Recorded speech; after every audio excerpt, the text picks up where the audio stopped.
We are previewing the upcoming Clemson football season for 2023. In this video, we're focused on the safeties. I'm Ryan Cantor. Thank you so much for watching. If you haven't already, please subscribe to this channel. And if you have subscribed to this channel, thank you. And if you could, please like this video to help more people see it. All right, let's jump right into the safeties. So to kind of set the stage, Clemson's pass defense last year was bad. It wasn't okay. It was bad. Defense overall was okay, but the pass defense was the big weakness. Ranked 76th in passing yards allowed per game. Pretty ugly. And there's a lot of reasons for that. They allowed 231.7 passing yards per game. I wanted to give some context. That's worse than Oregon State. It's worse than Maryland, worse than Hawaii, Purdue, Nebraska, Louisiana Tech. It's just a hair better. So these are the teams right around them. A hair better than Pittsburgh, a hair better than Miami, a hair better than Virginia Tech, a hair better than Florida. So that's kind of the context of what happened the last season. Now, part of that is they didn't get quite the pass rush that you would have thought given their defensive line. But the real issue was in the secondary. Let's not obscure it. Cornerback was a problem, especially early in the year. Nate Wiggins for the first almost half the year wasn't good, but he turned it on, and his PFF grade went from in the tank to clearly the best cornerback on the team. He was a sophomore. He's now got that confidence, that experience. He's figured things out, and now I think he is a guy looking to have that big junior year kind of send off to the NFL, like so many Clemson cornerbacks before him.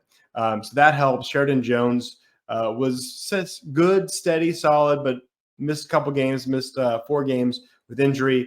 He's back. He's healthy. And he's using his COVID waiver. So they've got 2 very experienced cornerbacks coming back. And then Toriano Pride and Jaden Lucas were thrust into action early as freshmen. They're back as sophomores. Fred Davis was supposed to have a big role. He really struggled a lot. He's now on UCF. So you've got a better core of cornerbacks, which helps the safeties. So now let's talk about the safeties.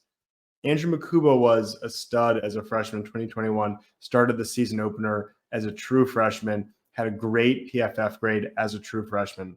Last year, he dislocated his elbow, played with a brace, had a couple of other injuries that were not disclosed publicly during the season, but we found out about them, lower body injuries. And they definitely affected his play. He had a 50.2 PFF grade, making him the second worst safety on the team. He really struggled. A lot of busts. He was an incredible tackler as a freshman, and you saw those injuries kind of take a toll on him in that regard last year. He's healthy. People are talking about how he is primed for a breakout season to, not just get back to what he did as a freshman, but grow from there. So I think that is the biggest reason to be excited and expect improvement. What's interesting is RJ Mickens was Clemson's best safety out of anyone who got more than 5 snaps, according to PFF. He had 524 snaps last year. RJ Mickens and a 78.4 PFF grade. He led the safeties in interceptions with 3. He's got 5 over the last 2 years. I always say this. He's the most underrated player, at least on the defense.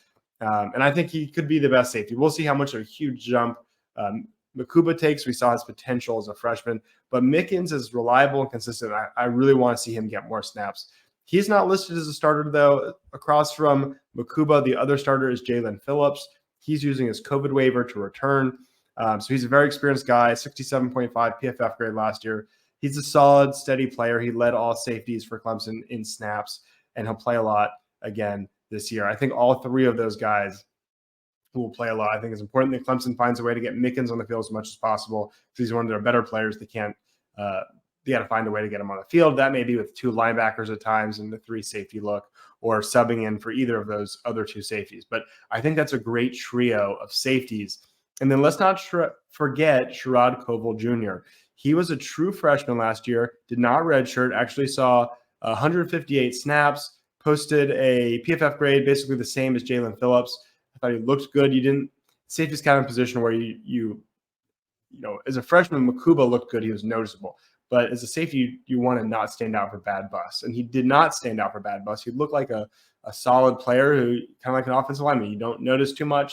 I thought he was solid, and now he'll play a little bit bigger role this year, but it's really 2024 where he's likely to become a starter. He's kind of tracking in that path. After this season, if Makuba's really good, he could leave after his junior season. Mickens, of course, has that COVID waiver in his back pocket, but he is a senior, so he could leave after this year. And then Jalen Phillips is gone after this year. So Koval has a good chance to start. Tyler Venables is a guy who he played 246 snaps last year, but had the lowest PFF grade of all the safeties. He struggled. He was held back by injury. I think that kind of hurt his level of play to some extent. He has torn something in his hip. He will not play this season. He could have rushed back. I think what they could have done is delay the surgery and try to play through it, is what they were talking about doing. But they decided to go ahead and have the surgery, be healthy, finally be healthy next year, and make the most of it. And I think that's great, because if you lose those three guys, Koval, Venables, that's a young guy. Well, I guess Koval won't be a super young guy then. He'll be a junior. But then you got the veteran Venables next to him. You got two guys there, plus all these freshmen to challenge. You could have some good depth. So I think Venables helps bring a veteran presence in 2024. So obviously you don't want anyone to be injured, but I think the way they're handling it is really, really wise. So safety was a weakness last year. I think it could be a strength this year. The same applies for cornerback. I think that's why you see Clemson's their pass defense take a really, really big jump. And obviously the offense needs to take a jump and not kind of hang them out to dry as they did badly in 2021 and to some extent last year as well. If the offense could be adequate, the defense can be really, really elite.